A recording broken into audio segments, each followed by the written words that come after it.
Nous allons nous tenir debout afin de lire la parole du Seigneur.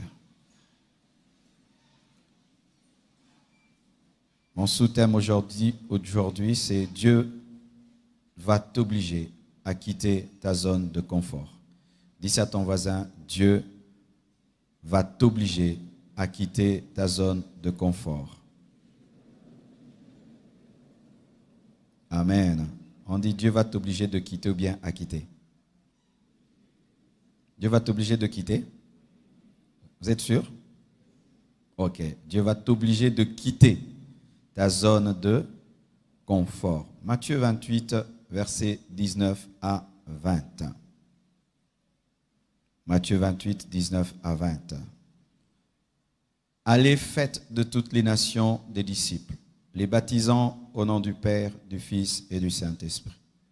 Et enseignez-leur à observer tout ce que je vous ai prescrit. Et voici, je suis avec vous tous les jours jusqu'à la fin du monde. Acte 2, 46 à 47. Ils étaient chaque jour tous ensemble, assidus au temple.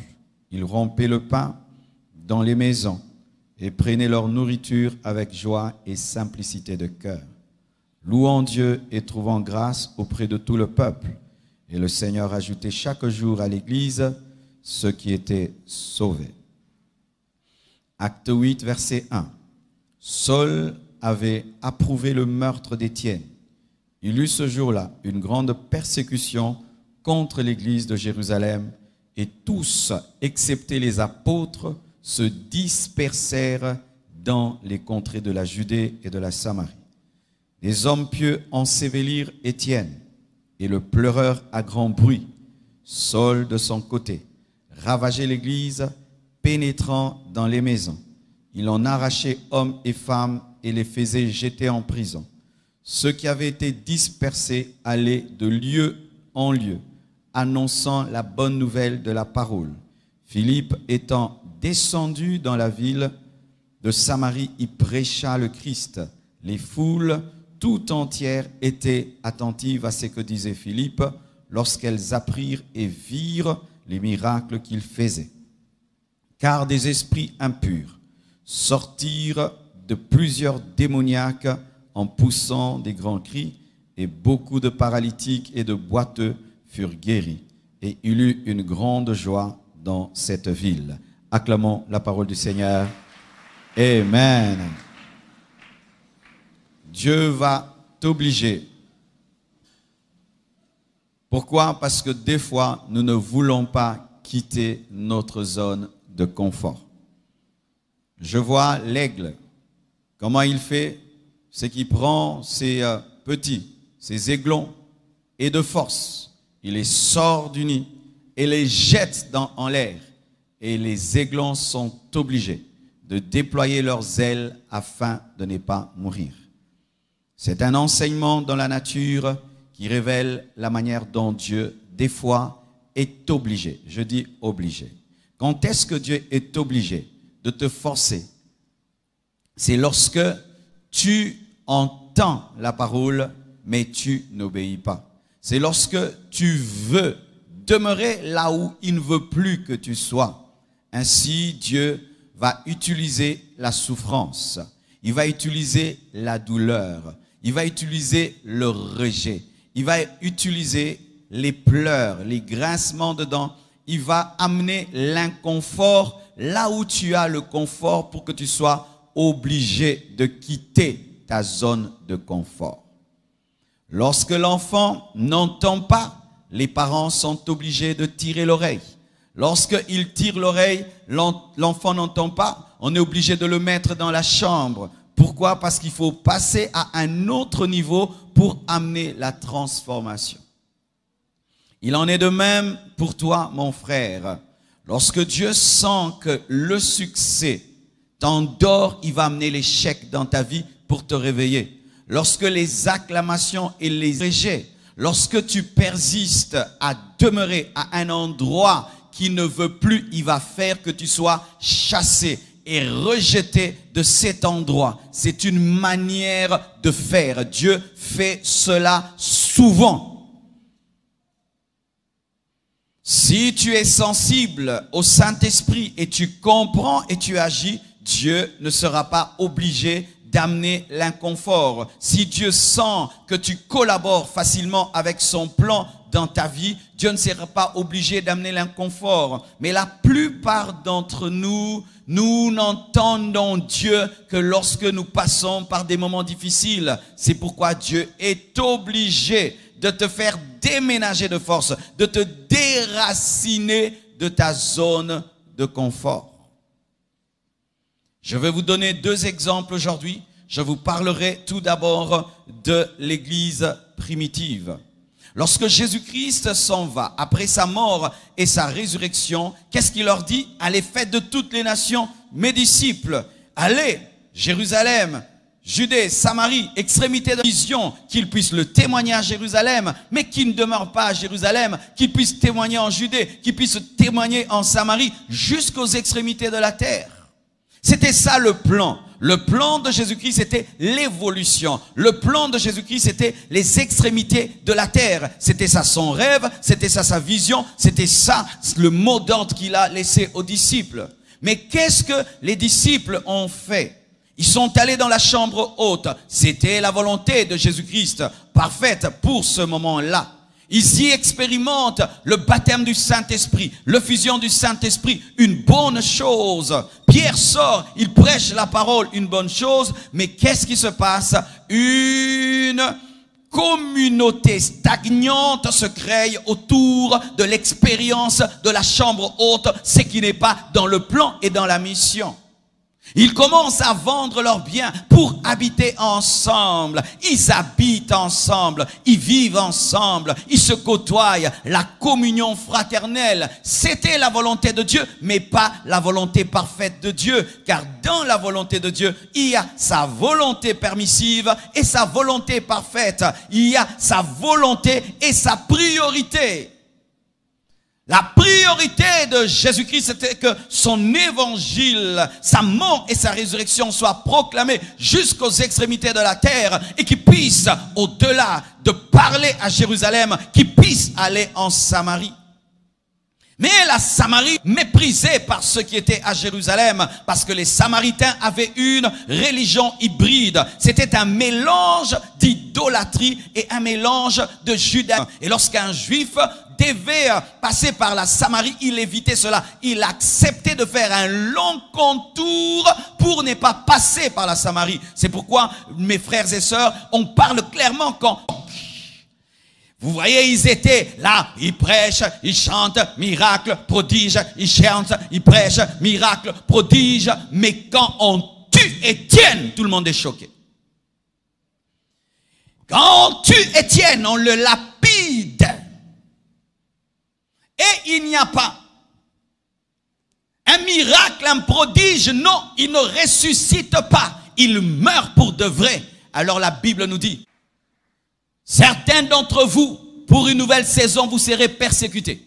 Le Seigneur m'a dit que pour ces enseignements, je dois tout vous dire de peur que vous soyez choqués. Certains, c'est par la persécution que vous allez entrer dans votre nouvelle saison. Ce sera par le rejet que vous allez entrer dans votre nouvelle saison. Ce sera par la douleur, par la taille de ta tête, pour qu'on puisse te donner la couronne de gloire. Je répète cela. Lorsque Dieu veut te donner la couronne de gloire, il y a la couronne d'épines qui va précéder la couronne de gloire. Mais la couronne d'épines vient prendre la taille de ta tête. C'est le maître ruban de Dieu. C'est le maître ruban de Dieu qui prend la taille de ta tête. Et après que la couronne d'épines aura pris la taille de ta tête, c'est alors que Dieu va te donner la couronne de gloire. Lorsque Dieu veut t'aider à t'asseoir sur le trône, il t'aide à t'asseoir sur la croix. La croix prépare le trône. Avant le trône, c'est la croix. La croix prépare le trône. Lorsque tu vois la croix, bénis Dieu parce que le trône est proche. Paul est comme le motard qui précède la voiture du président. Quand tu vois les motards, tu sais que le président est là. Et quand tu vois Paul, tu sais que l'évangéliste Philippe est là. Bientôt, très bientôt. Frères, arrêtez d'haïr les hommes qui vous insultent. Ils sont importants dans votre destinée. Tu Tu sais, tu n'as rien fait, les gens t'insultent. Maintenant, si tu fais quelque chose, ce sera pire. Ça t'aide d'être concentré. Et tu sais qu'il y a des gens qui n'attendent que ta chute, qui n'attendent. Et ça te concentre. Ça te concentre. Tu veilles sur tes paroles. Tu veilles sur tes actions. Tu pries. Tu pries. Il te donne la prière. Lorsque Dieu veut te donner la vie de prière, il suscite Paul. Lorsqu'il veut te pousser à jeûner, il suscite Paul. C'est une bonne chose. Arrêtez de me dire Paul. Lorsqu'il finira sa mission dans ta vie, il se convertira.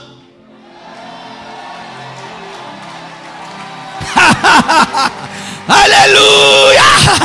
Alléluia! Lorsqu'il va finir de faire de toi un puissant homme de Dieu, il va te demander pardon. Ne perdez pas le temps à haïr les hommes. L'homme ne peut rien te faire sans la permission de Dieu. Tout ce qui t'arrive, c'est Dieu qui le permet. Un homme qui vit dans la sainteté, qui vit dans la crainte de Dieu, tous les insultes, les calomnies, les trahisons, tout ça, ça fait partie de ta vie.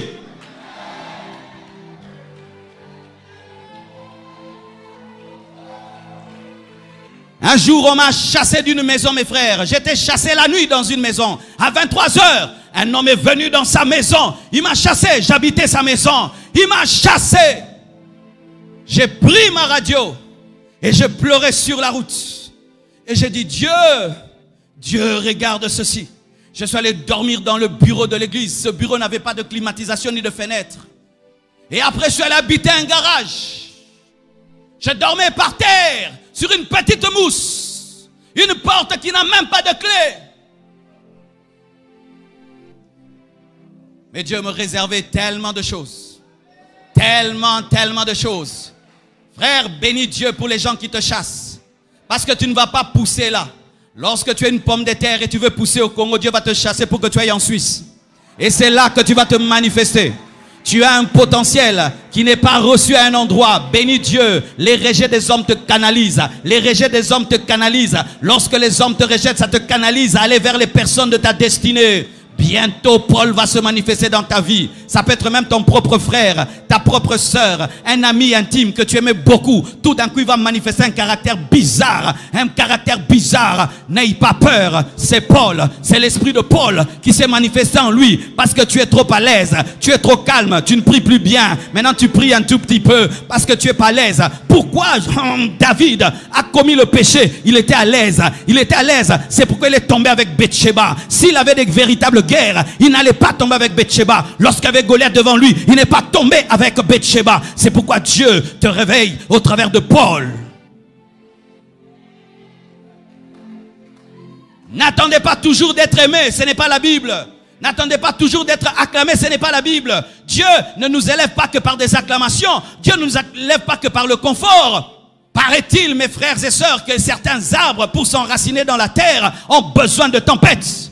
Quand ça fait ça, il entre. Ça fait ça, il entre. Ça fait ça, il entre. Ça fait ça, il entre. Lui, qu'est-ce qu'il prie? Envoie la tempête. Père, envoie la tempête. Père, envoie la tempête. Lorsque tu sais que ta vie décuple par les problèmes, qu'est-ce que tu demandes? Seigneur, manifeste encore des problèmes pour que le Philippe qui est caché en moi se manifeste. Philippe comptait l'argent, mais il ne savait pas qu'il pouvait compter les béquilles. Philippe comptait les pains, mais il ne savait pas qu'il pouvait compter les guérisons. Philippe comptait les chaises qu'on donnait à l'église, mais il ne savait pas que ses mains pouvaient toucher les malades et les malades seront guéris. Qui a permis à ce que ses mains révèlent le don de guérison? Paul. Sans Paul, Philippe allait rester diacre, en train de compter l'argent, de compter l'argent, de compter l'argent. Mais lorsque Paul est venu, il a tué Étienne. Philippe a fui, mais en fuyant, il a laissé des traces de feu. Il a laissé des traces de feu.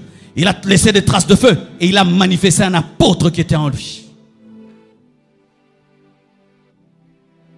Dieu va créer un combat dans ta vie et tu seras obligé de manifester ta vraie force.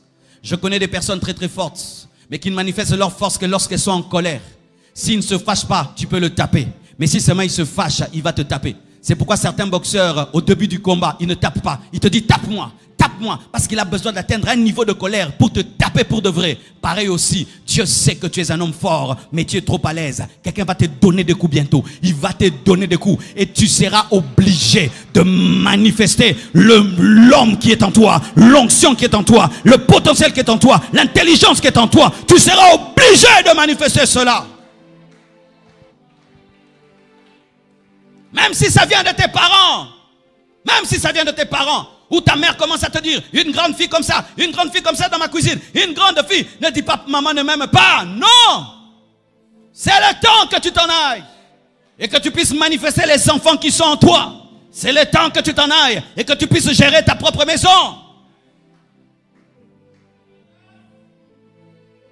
Il y a des endroits, si tu es à l'aise, tu mourras et tu ne feras rien du tout. C'est pourquoi il a envoyé Paul. Et on peut dire, oh Dieu, Dieu tu es méchant. Donc tu as permis qu'Étienne meure. Oui, il a permis qu'Étienne meure parce qu'il était déjà sauvé. C'est pourquoi avant qu'il ne meure, il a vu Jésus. Pour lui dire, sois en paix, je t'attends là-bas. Si Jésus est mort pour que plusieurs personnes soient sauvées, Étienne devait aussi mourir pour que l'église se réveille. Parce que ce qui est important pour Dieu, ce n'est pas toi, c'est son plan. Vaut mieux qu'un Étienne meure et aille au ciel et que le monde entier entende l'évangile. Voilà que nous sommes sauvés parce qu'Étienne était mort. C'est pourquoi ils se sont réveillés. Dieu peut accepter que tu souffres pendant une année pour que tu sois dans la gloire toute ta vie.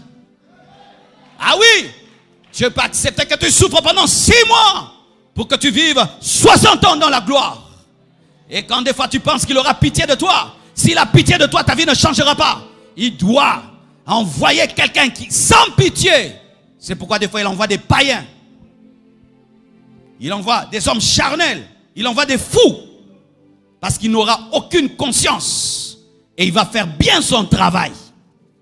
Parce que si il a de la sensibilité, il va laisser tomber. Arrêtez, ne tuez pas Étienne. Regardez, son visage rayonne.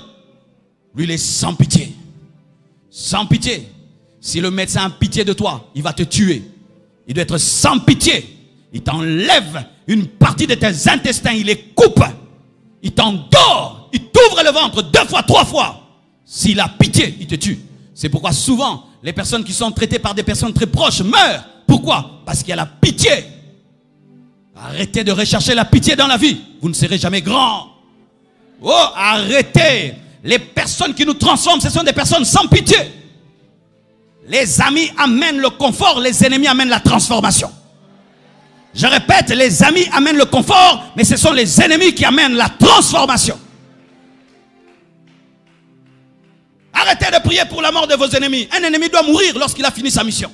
S'il n'a pas fini la mission, il ne doit pas mourir. Tu n'auras pas tous les cours et donc tu n'auras pas le doctorat. Oh Jésus. Frères et sœurs, j'étais confortable dans notre église mère. C'était une église de 200 personnes. On était en train de prêcher là. On manifeste la puissance. Dieu, le jour qu'on a reçu l'appel, le pasteur avait dit, vous irez dans le monde entier. Vous ouvrirez des plus grandes églises que celle-ci. On a entendu. Mais quand le pasteur Capet est allé aux États-Unis, nous, tout ce qu'il y avait dans notre tête, c'était Flaming Fire. Une église de 200 personnes à Lemba. On était à plus de 14 prédicateurs. On voulait tous prêcher à la chair. On voulait tous monter devant. Tout le monde voulait monter devant. Être honoré, respecté par ces 200 personnes. On avait reçu des onctions extraordinaires. Mais tout, c'était la chair du pasteur. Et qu'est-ce que Dieu a fait? Celui qui est resté n'était pas notre père spirituel, c'était notre grand frère. Et un jour, on a fait de l'orgueil et de la rébellion. Il nous a suspendus. Il nous a même interdit d'imposer les mains, de prophétiser. On s'asseyait derrière au fond là-bas, nous qui nous asseyons devant. Pendant ce temps-là, le Seigneur est venu, m'a dit, est-ce que je t'ai appelé pour cette église? Ne t'avais-je pas dit que je te donnerai une église plus grande et tu iras dans le monde entier? Est-ce que c'était ça l'appel? Sors de la rébellion, sors de ce groupe, va chercher ma face. Je suis allé jeûner, prier, jeûner, prier, jeûner, prier, jeûner, prier. Pas la vision de la compassion est née. Certains d'entre vous, pour que vous soyez grands, je ne dois jamais vous élever dans cette église. Parce que si je t'élève, pour toi, tout sera ici. Ce n'est pas vous tous qui serez reconnus à la compassion. Vous savez ça? Vous pouvez tous sortir de la DNM. Ce n'est pas tout le monde qui va prêcher ici. Certains tombent dans ce piège-là. Quel sera mon tour? Quel sera mon tour? Ton tour de quoi? De prêcher ici ou de servir Dieu? Les autres de la DNM prêchent à la compassion. Ton appel, c'est prêcher à la compassion. Le fait que je t'ignore, le fait que je ne t'élève pas, C'est ça ton pôle pour que tu me dises, pasteur, est-ce que tu peux m'envoyer au Burundi? Et là-bas, tu vas exploser. Certains, je vous enverrai, vous ne prêcherez jamais ici. Jamais ici. Ce n'est pas un appel. Là, c'est mon appel.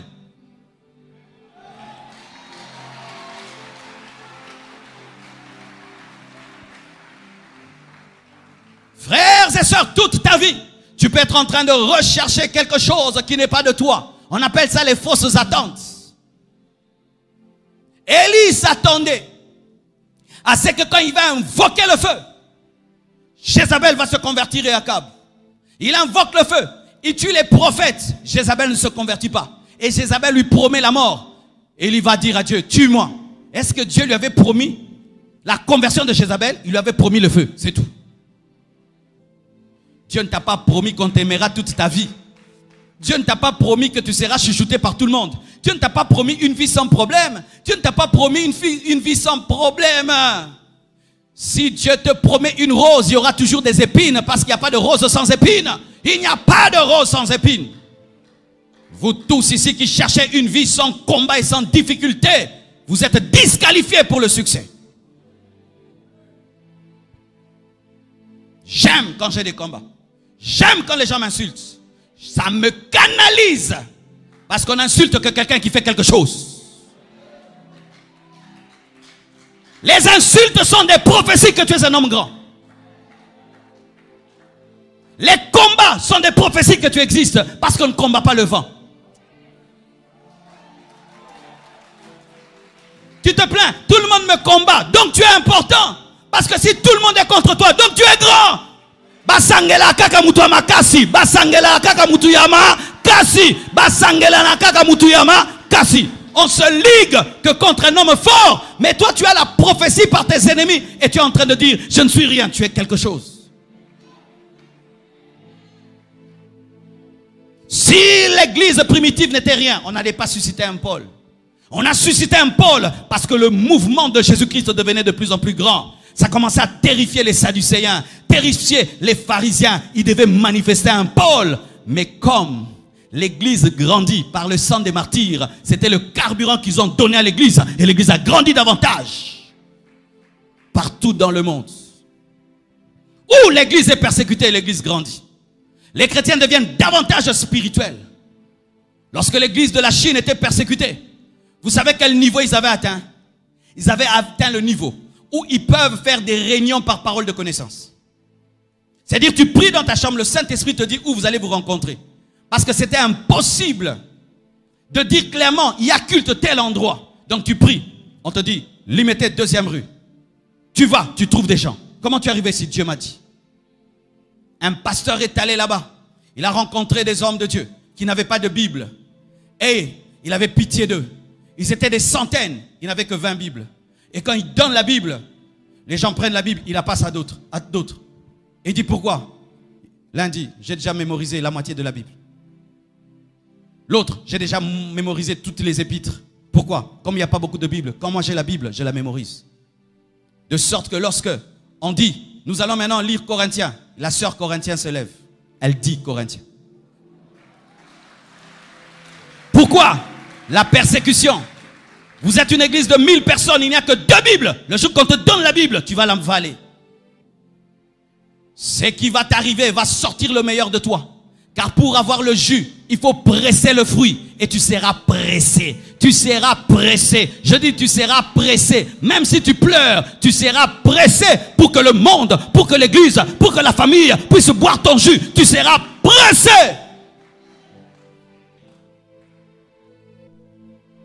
Et lorsque tu lis la parole de Dieu, tu vas voir que cela n'est pas seulement dans l'église primitive. Lorsque nous lisons l'histoire d'Anne, dans 1 Samuel 1, verset 7 à 11, la Bible dit, et toutes les années, il en était ainsi. Chaque fois qu'Anne montait à la maison de l'Éternel, Pénina la mortifiait de la même manière.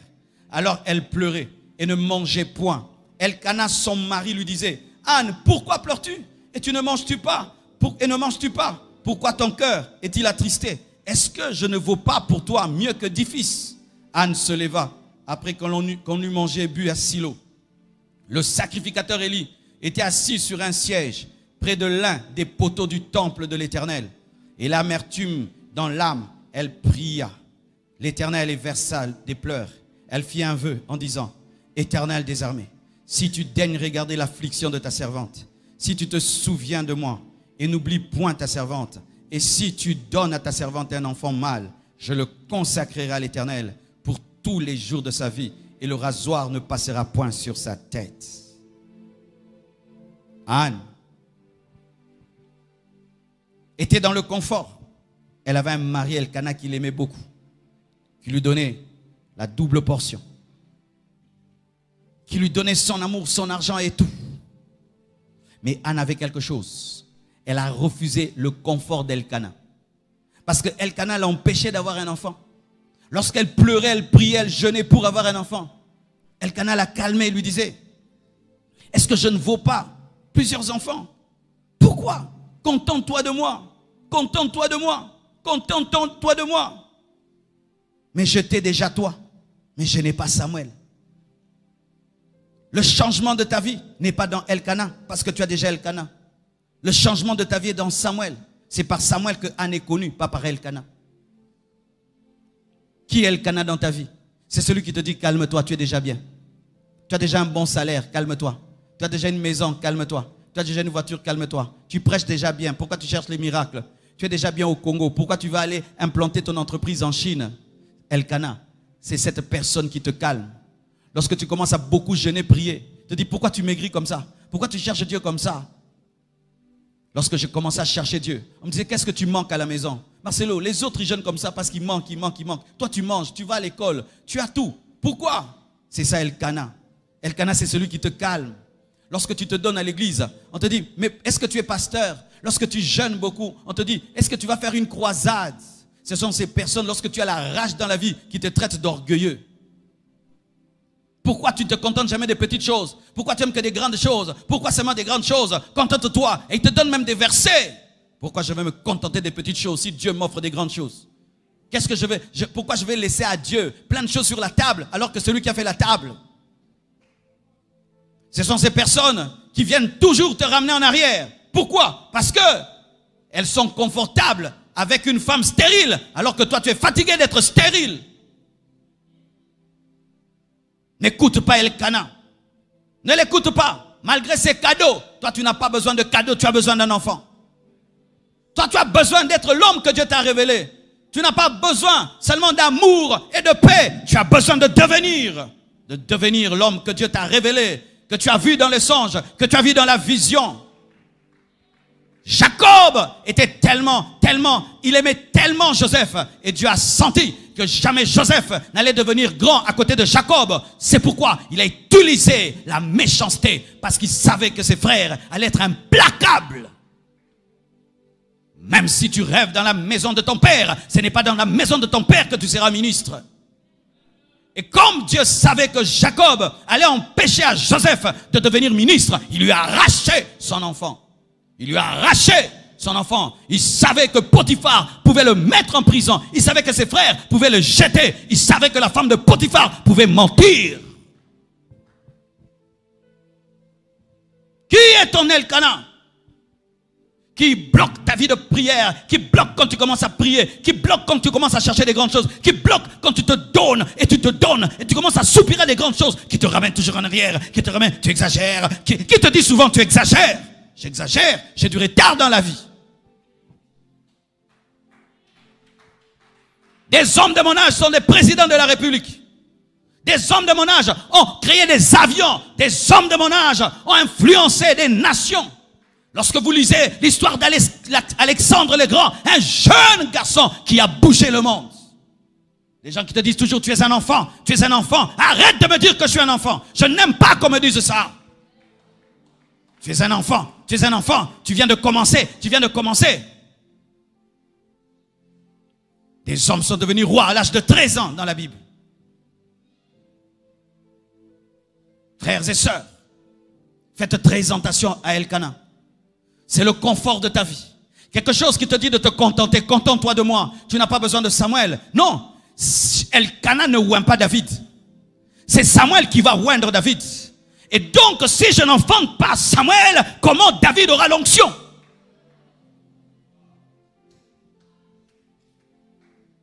Ce n'est pas Elkana qui résout le problème de la prophétie et de la sacrificature en Israël. C'est Samuel. Parce qu'en ce temps-là, il y avait un problème en Israël. C'est que les visions étaient devenues rares. L'oracle de Dieu était devenu rare. Et Dieu voulait combler ce problème par Anne et pas par Elkana.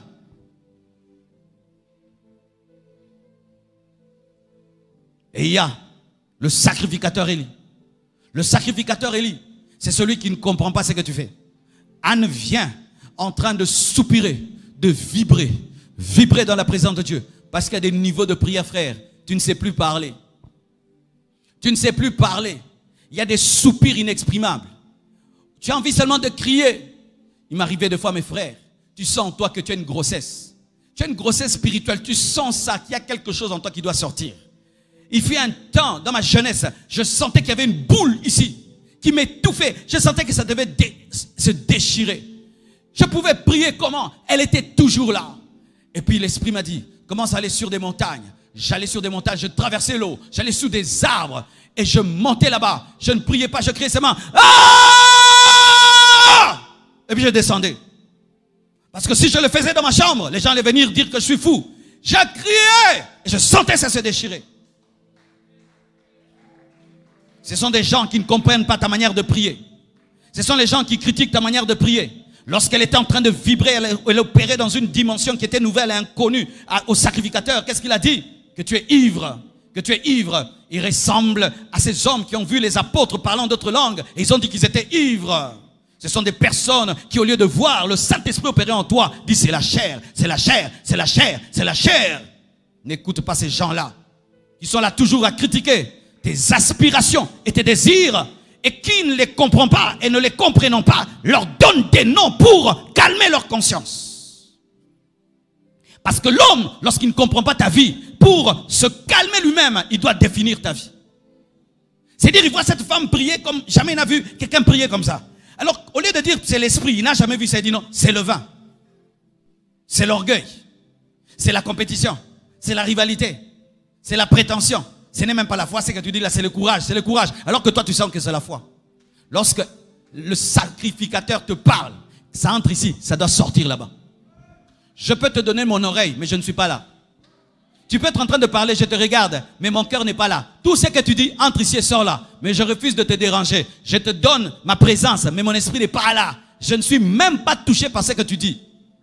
Lorsque le Cana commence à te décourager, et lorsque le sacrificateur te décourage, ne sois pas là. Elle a continué à vibrer. Elle a commencé à vibrer et lui a expliqué, je ne suis pas ivre. Lorsque quelqu'un ne sait pas, lorsque quelqu'un définit mal ta vie, définit ta vie pour lui. Lorsque quelqu'un donne une fausse définition de ta vie, donne la vraie définition. Je ne suis pas ivre, mais c'est la douleur. C'est la douleur. C'est la douleur qui me fait prier. C'est la douleur. C'est la douleur. Et tout d'un coup, il comprend.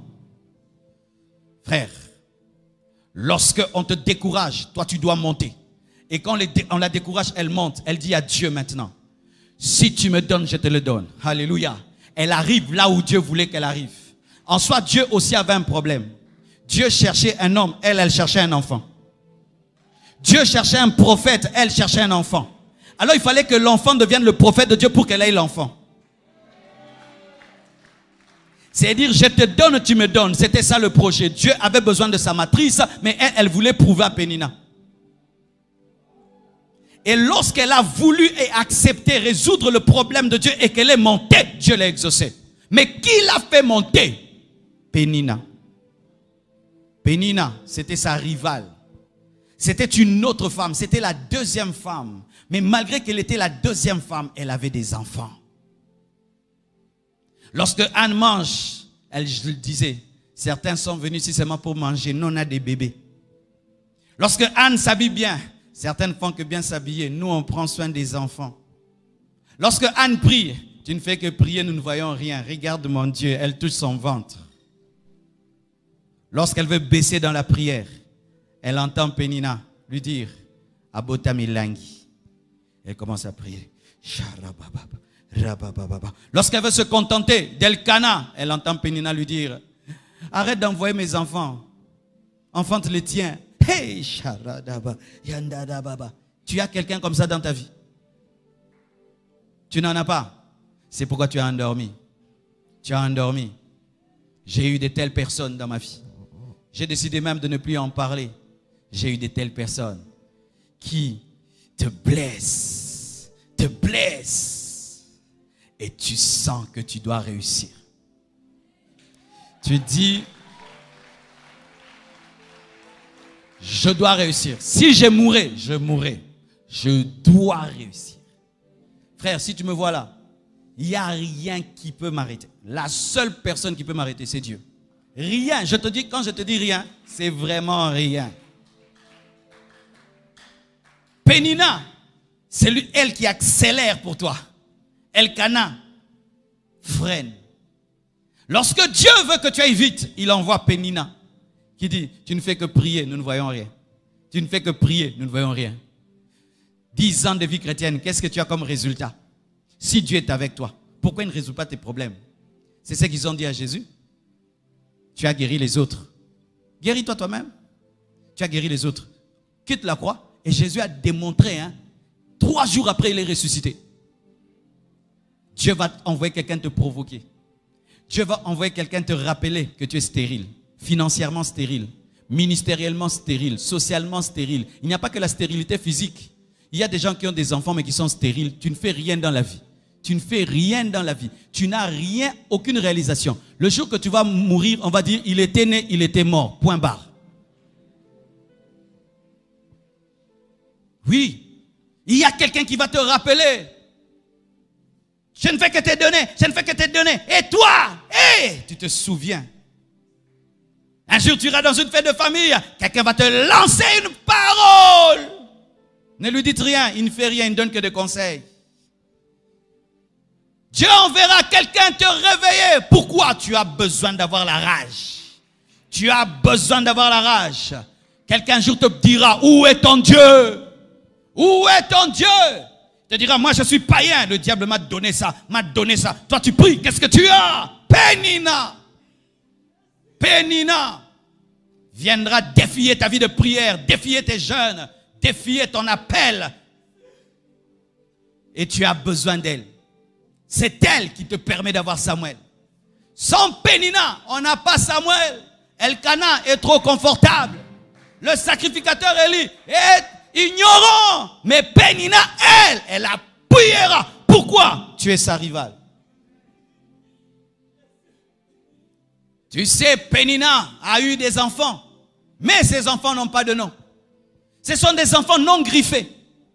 Sans griffes. Des enfants cathos. Mais Anne, Samuel. Et la Bible dit qu'aucune de ces paroles n'était tombée à terre comme Dieu.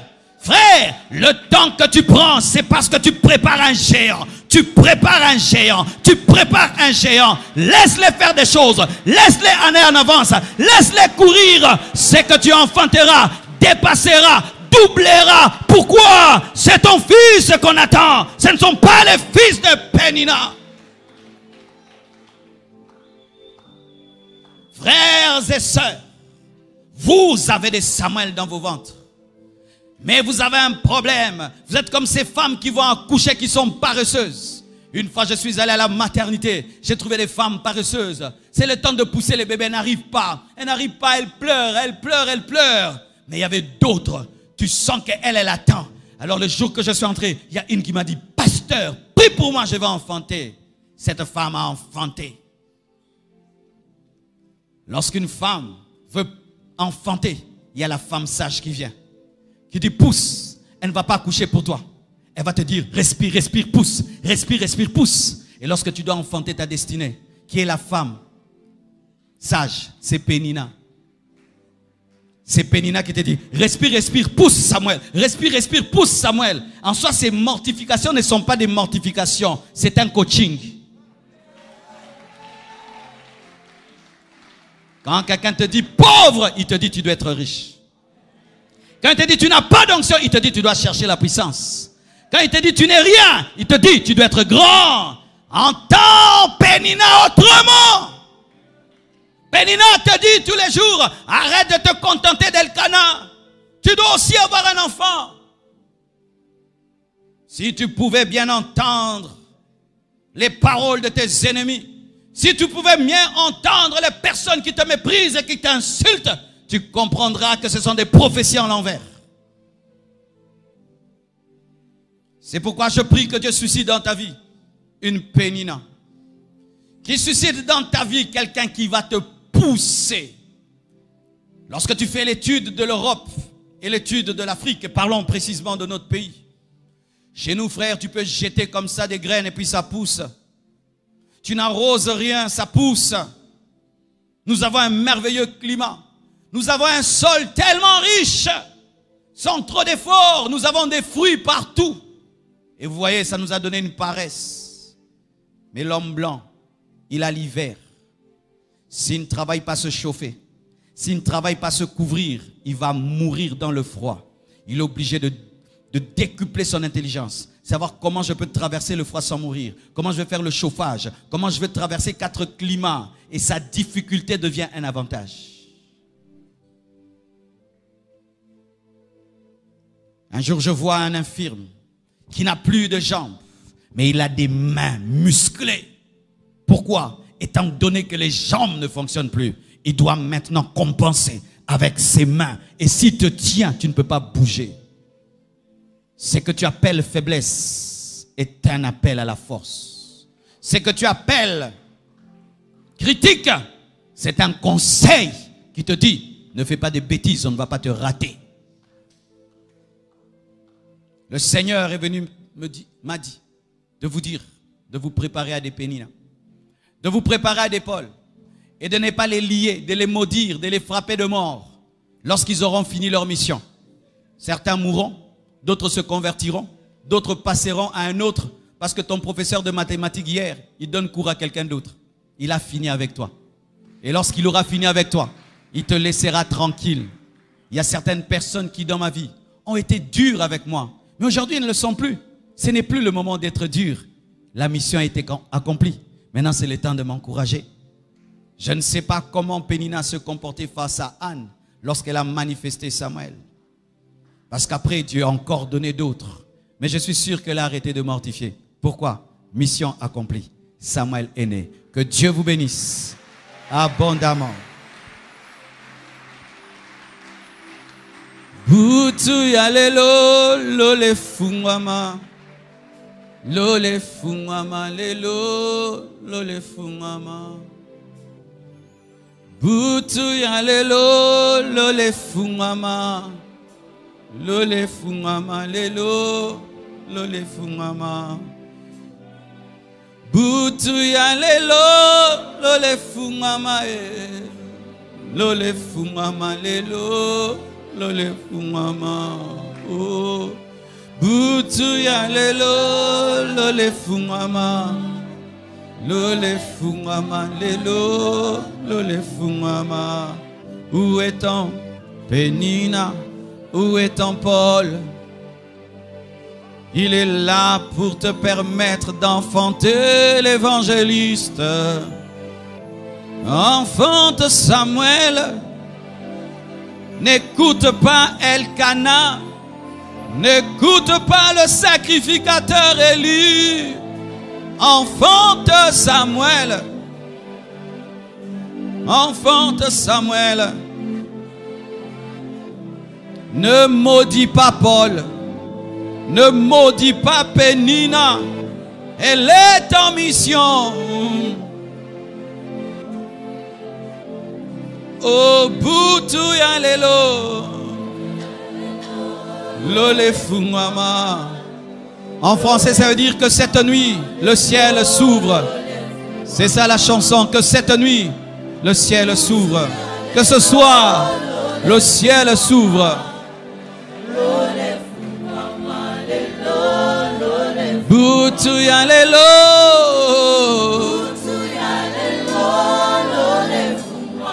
Lola Butu ya lelo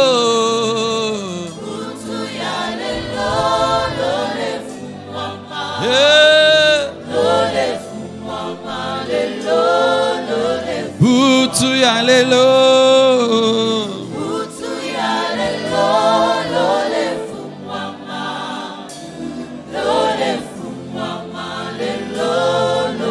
Butu yalelo yo.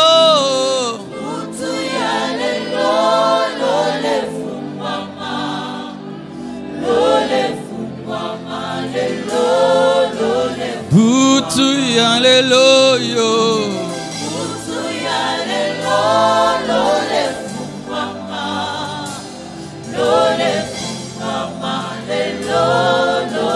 Butu yalelo yo.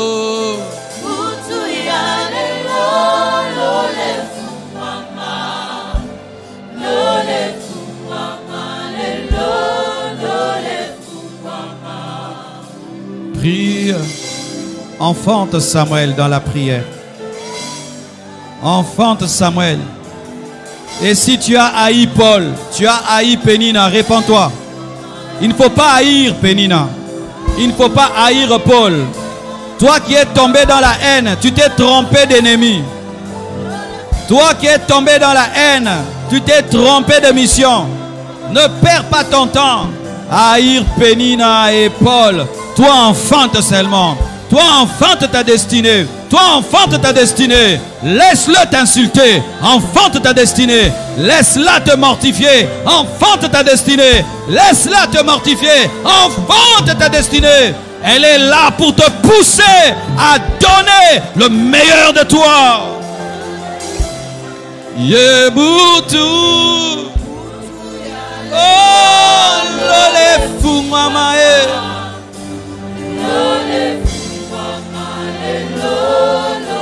Butu yalelo yo.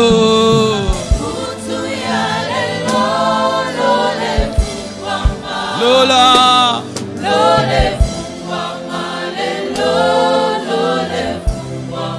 Lola. Oh, Lola. Pénina. Akobo mayote.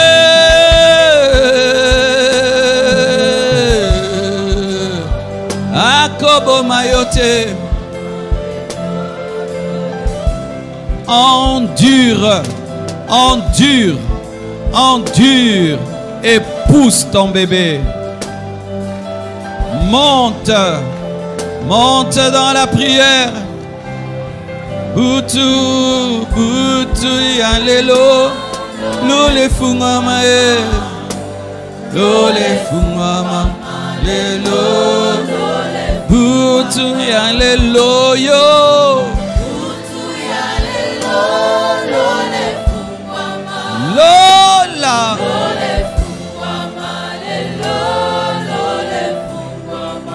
la bondeli.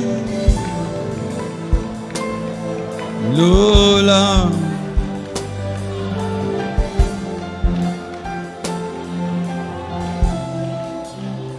Père, je prie et je demande, Seigneur, que cette parole amène une révolution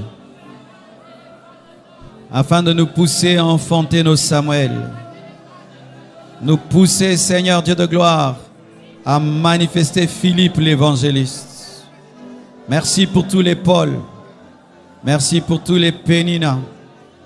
Garde-nous de rester dans le confort d'Elkana. Garde-nous d'être troublés par le sacrificateur Élie qui ne comprend pas nos vies. Donne-nous d'être concentrés sur notre destinée, sur le plan que tu nous as donné. Force. Oblige un homme à enfanter sa destinée. Que le Seigneur t'oblige à quitter ta zone de confort. Je prie que le Seigneur t'oblige à quitter ta zone de confort. Qu'il t'envoie des Paul, qu'il t'envoie des Pénina, afin que tu quittes ta zone de confort. Je prie que Dieu ce soir t'oblige à quitter ta zone de confort. Butu yalelo, lole fungamae.